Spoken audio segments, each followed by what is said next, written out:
தந்தி TV நேயர்களுக்கு வணக்கம். இன்றைய திரை விமர்சன நிகழ்ச்சியில் நம்ம பார்க்க போகிற திரைப்படம் ஹிட் 3.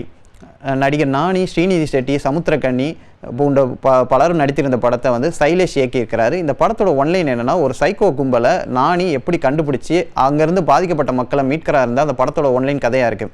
கதை எப்படி நகருதா, அவர் ஒரு இன்வெஸ்டிகேஷன் ஆஃபீஸராக வராரு.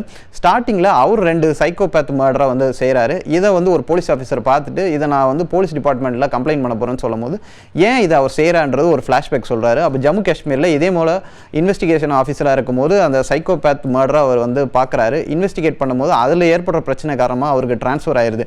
தொடர்ந்து பல்வேறு மாநிலங்களில் இந்த மாதிரி மர்டர் நடக்குது. இது யார் செய்கிறாங்க, எதனால் இப்படி மக்கள் பாதிக்கப்பட்டு இதை தொடர்ச்சி அந்த கொலைகள் நடக்குதுன்றது தான் அவர் வந்து இந்த படம் முழுக்க அதை கண்டுபிடிச்சி ஃபைனலாக யார் இதுக்கு மூல காரணன்றதை வந்து கண்டுபிடிக்கிறது தான் இந்த படத்தோட முழு கதையாகவே இருக்குது. இந்த படத்தோட கூடுதல் ப்ளஸ் என்னன்னா, நடிகர் கார்த்திக்கோட கேமியோ. ஹிட் சீக்வல்ஸில் எப்பவுமே லாஸ்ட்டாக வந்து ஒரு ஹீரோ கேமியோ பண்ணுவார். அவர் தான் அடுத்த பாட்டோட மெயின் ஹீரோ லீடாக இருப்பார். அதே போல் ஹிட் 3ல் கார்த்திக் ஒரு கேமியோ லாஸ்ட்டாக பண்ணியிருக்காரு.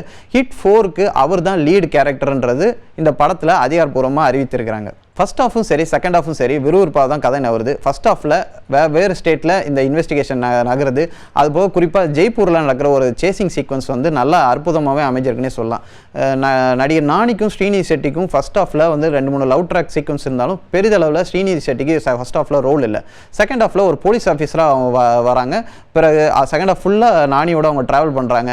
கிளைமேக்ஸில் அவங்களுக்கும் வந்து ஆக்ஷன் சீக்வன்ஸ்லாம் இந்த படத்தில் வச்சுருக்காங்க.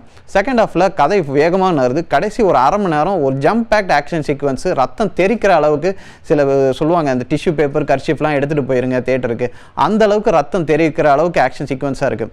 நிச்சயமாக ஒரு கிரைம் த்ரில்லர், இன்வெஸ்டிகேஷன் த்ரில்லர் இந்த மாதிரி ஜானர் விரும்பும் ஆடியன்ஸ்க்கு இந்த படம் வந்து ஒரு விஷுவல் ட்ரீட்டாகவே இருக்குது. ஆனால் குழந்தைகளையோ அதே போல் வயதானவங்களையோ வந்து இந்த மாதிரி ரத்தம் தெரிக்கிற ஆக்ஷன் சீக்வன்ஸ் பிடிக்காதவங்கள வந்து இந்த படத்துக்கு வந்து கூட்டிகிட்டு போக வேண்டான்றது அட்வைசபிளாகவே இருக்குது.